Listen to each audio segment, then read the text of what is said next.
संतोष देशमुख हत्या प्रकरणातील मास्टरमाइंड नेत्याच्या जवळचा म्हणून नैतिकतेच्या आधारावर राजीनामा घेतला। TV9च्या कॉन्क्लेव्हमध्ये धनंजय मुंडेंच्या राजीनाम्याबाबत मुख्यमंत्री फडणवीसांकडून भूमिका स्पष्ट।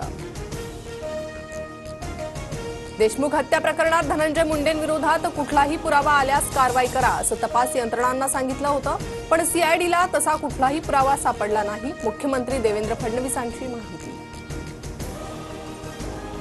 अबू आझमी औरंगजेबावर जाणून बुजून बोलले, आम्ही त्यांचा लोकशाही मार्गाने इलाज केलाय। अबू आझमींना निलंबित केल्यानंतर मुख्यमंत्री फडणवीसांची प्रतिक्रिया, तर कारवाई विरोधात कोर्टात जाणार आझमींची प्रतिक्रिया।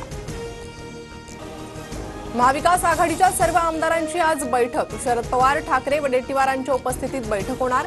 यशवंतराव चव्हाण सेंटर येथे बैठकीचं आयोजन।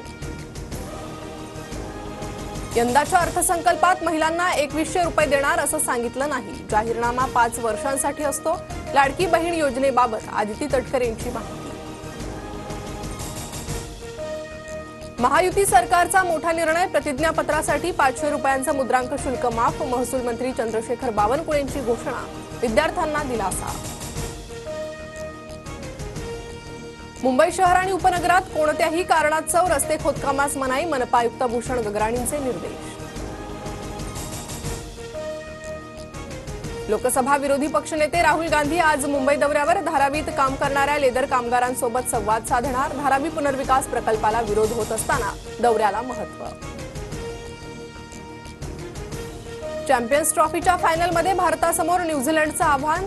सेमीफायनलमध्ये न्यूझीलंडकडून दक्षिण आफ्रिकेचा 50 धावांनी पराभव। 9 मार्चला दुबईमध्ये चॅम्पियन्स ट्रॉफीचा अंतिम सामना रंगणार।